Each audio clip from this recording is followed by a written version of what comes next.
बीज प्रक्रिया. तुरीमध्ये बीज प्रक्रियेला अत्यंत महत्त्व आहे, कारण हे रोग जे आहेत हे पाहून घ्या तुम्ही फोटो. अचानक झाड वाळणे, फुलं लागल्यापासून पुढे जोरात याचं प्रमाण वाढतं. अचानक वाळणे हा आहे फ्युजारियम विल्ट मुळकूज. मुळं कुजतात, मुळं काही एकदम कुजत नाही, लागवडीपासूनच ते जसे मुळं आले तशी बुरशी त्याच्यात डेव्हलप होते. आतून जर पाहिलं तुम्ही फोडून जर पाहिलं, आत काळा चट्टा असतो, आतली सगळी ती बुरशी वरपर्यंत वाढते आणि बुरशीचं प्रमाण वाढलं की झाडं मरणं चालू होतात. याला म्हणतात फ्युजारियम विल्ट. दुसरा हा फायटोप्थेरा ब्लाइट, फांदीमर. फांदीवर काळे डाग पडतात आणि चट्टे पडतात, नंतर ती फांदी पूर्ण वाळून जाते, त्याला म्हणतात फांदीमर. तिसरा आहे स्टेम कॅन्कर, खोडाचा कॅन्सर. गाठ होते खोडाला आणि तिथून झाड मोडून पडते. आणि हे सगळे रोग जे आहे हे जमिनीतून पसरणारे रोग आहे. जमिनीत बुरशी आहे, त्या बुरशीमुळं ती जमिनीत मुळांद्वारे आत शिरते आणि खोडात जाते आणि ती त्या आपल्या तुरीला डॅमेज करते.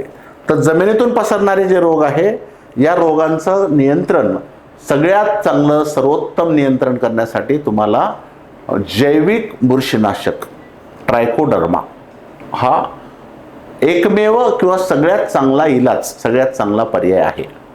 आणि त्यातही सगळ्यात महत्त्वाचं म्हणजे बीज प्रक्रियाच ट्रायकोडर्माची करायची. त्यानंतर तुम्ही 1 वेळ 2 वेळ ड्रिंचिंग करा, पण आधी सगळ्यात महत्त्वाचं म्हणजे बीज प्रक्रिया करायची.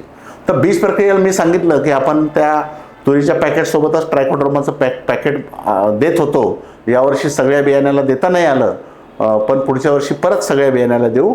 मग तुम्हाला ज्या बियाण्यासोबत पॅकेट आलं नाही ट्रायकोडर्माचं, तेवढं तुम्हाला ट्रायकोडर्मा बाजारातून विकत घ्यावं लागेल.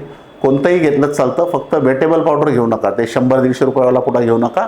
DX घ्या किंवा चांगल्या कंपनीचं लिक्विड असेल ते घ्या, किंवा दुसऱ्या कंपनीचं चांगल्या कंपनीचं डेक्स्ट्रोज फॉर्ममधलं असलं तर कोणतंही घ्या.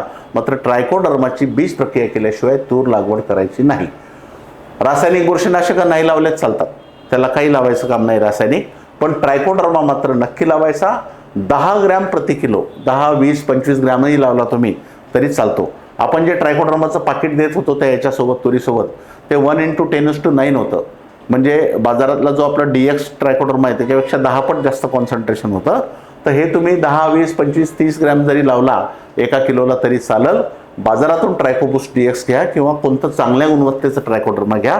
ते वेटेबल पावडर घेऊ नका, ते काही लागत नाही, चिटकत नाही आणि त्याचा काही फारसा फायदा पण होत नाही. 100-150 रुपयाचा जो पुडा येतो तो नाही, तो सोडून डेक्स्ट्रोज घ्या, लिक्विड घ्या, कोणतंही घ्या. याचा काय फायदा आहे? मर उधळणं आणि उभळणं म्हणजे फ्युजारियम विल्ट याच्यासाठी त्याचं सुरुवातीपासून संरक्षण देते. फांदीमर, फायटोप्थेरा ब्लाइट याच्यासाठी सुद्धा सुरुवातीपासून संरक्षण देते. खोडाची गाठ, स्टेम कॅन्कर याच्यासाठी सुद्धा संरक्षण देते. ही प्रक्रिया जी आहे, मर रोगाची प्रक्रिया जी आहे, ती आपण लागवड केल्यानंतर मुळं सुटल्याबरोबर जशी मुळं येतात तेव्हापासून ती मर रोगाचं प्रक्रिया चालू होते. तर त्याला तेव्हाच रोखल्या गेलं पाहिजे.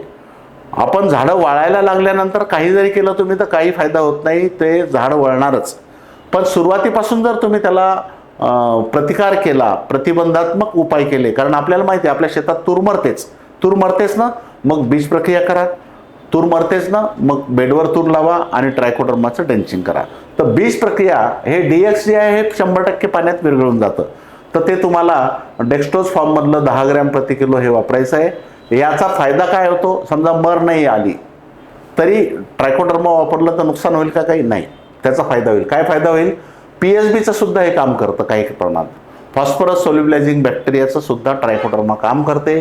जमिनीतील इतर बुरशीवर सुद्धा नियंत्रण राहते.